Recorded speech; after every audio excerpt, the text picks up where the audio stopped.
Tomorrow is autumn here in Australia, and I have to say, I'm looking forward to saying goodbye to summer. It's got to the stage now where I'm just fed up with the heat and trying to find a good time of the day to do some work out in the garden while feeling comfortable. And these moments are few and far between. Even in the early morning and evenings, it can be really humid and sticky. I'm sorry, having a little whinge like this at the start of this week's video probably is not the best look, but I just have to be honest. Oh, and by the way, speaking of honesty, everything you're looking at now while I'm doing this voiceover is from the garden in years past, because there's no way I would be able to show you anything nice at the moment out in my patch. It is just an overgrown mess. This week I've been thinking a lot about spring. Even though we're at the end of summer and spring is months away, I just love that season. And really, when I think about it, from living in Ireland and here in Australia, I would say the season of spring here in New South Wales is the equivalent to summer in Ireland. We get really similar temperatures during the day. The reason I'm going on about spring is because now is a great time of year to start prepping for that season. We can sow veggies and flowers at this stage in autumn and grow them on over winter. Get the roots established, whether you put them in the ground or pot them up. And then once the warmer season, spring, arrives and the temperatures start to really warm up, we can start seeing flowers and harvesting veggies, and it all just starts all over again. So in this week's video, I'm going to concentrate on the flowers, and next week's video we'll go through a list of my favorite vegetables that you can sow now in autumn time for spring harvest. And today we'll go through 5 of my favorite flowers, some of which, well, some of them are multi-purpose, but let's just say in general, some of them are cut flowers, others are edible flowers. They're so beautiful and vibrant, great for an organic garden. They attract the pollinators, really make some lovely, beautiful bouquets and garden posies that you can give to your friends. So let's start off with the flowers. Stock is a favourite of mine to have in the garden in spring, and as I've mentioned before, that is because it reminds me of my childhood. My mother would grow it, and stock flowers have the most incredible smell, up there with sweet peas. I really enjoy them. They're really colourful. It's a super classic flower.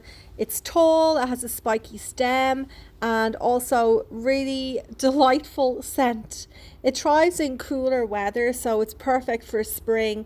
And you can also try and grow it in autumn gardens too, but I usually grow it in spring. Now, stock comes in a range of colours, as I'd mentioned, like lots of soft pastel colours to really vibrant hues like deep purple and red. A great one to grow in for flower arrangements, which I have added them into garden posies before, and they can really fill up your kitchen with the most incredible scent. The other great thing about stock is it's a very low maintenance flower, so it's perfect for beginner gardeners.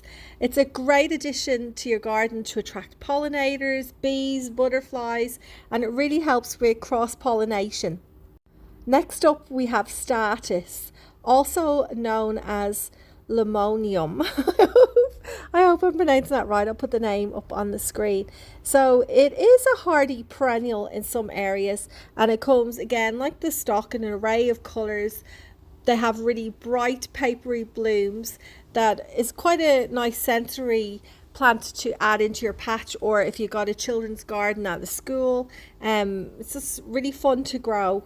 I find statice makes a really great dried flower too, because it tends to hold its colour. Sometimes when you're trying to dry flowers, a lot of them fade, but this doesn't happen with statice flowers. Next up, calendula. They're also known as pot marigold. I believe, correct me if I'm wrong, but that's the name you mostly refer to this flower as in the UK. Am I wrong? Maybe I am there. I don't know. You could correct me. Anyway, it's a really cheerful and versatile flower. It's got vibrant colours like yellows and oranges. There are other varieties out there too that I've grown before that are more of a kind of muted color, like muted yellows and oranges, and they have like different shaped petals, which are good to add into flower arrangements. I've grown them in the past. So calendula is also known for their medicinal properties, often used in skincare products due to the soothing and anti-inflammatory qualities.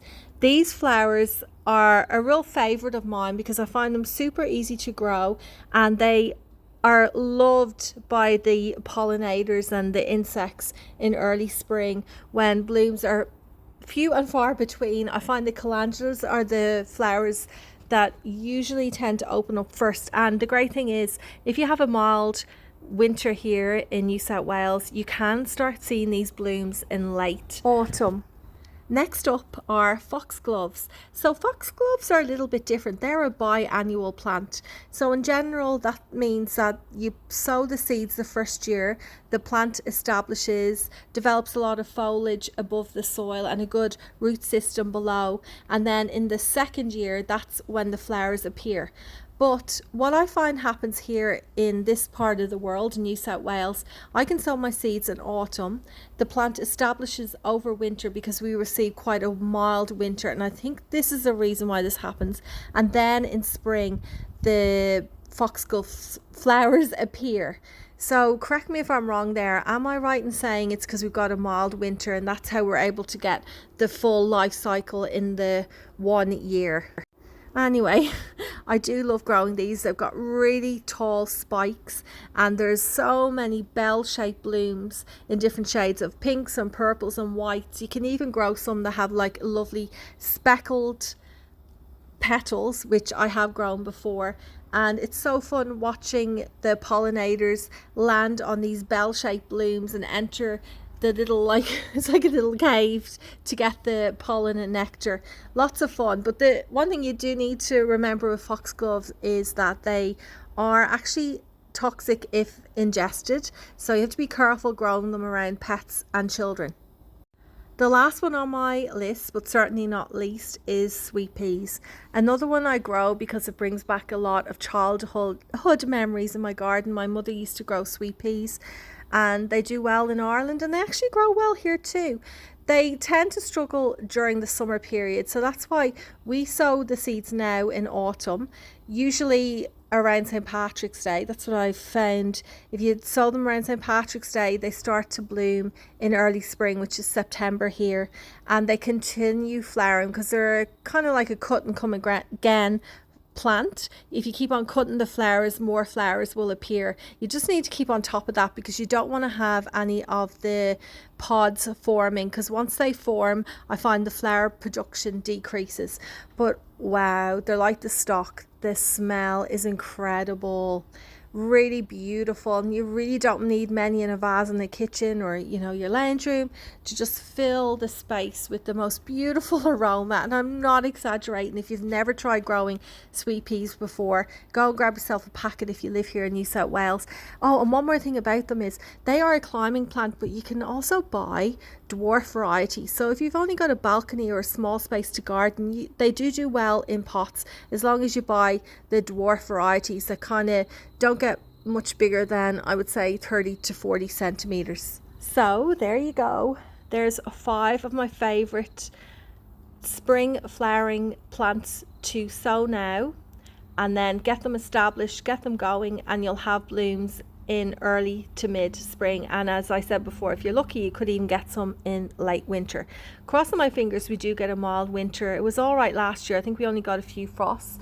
There was a few years ago the frost was incredibly bad, but it did kill a lot of plants in my garden, but that's all right. This is what happens. We can't control nature, can we? Oh, there you go. I'm waffling again. I better head off.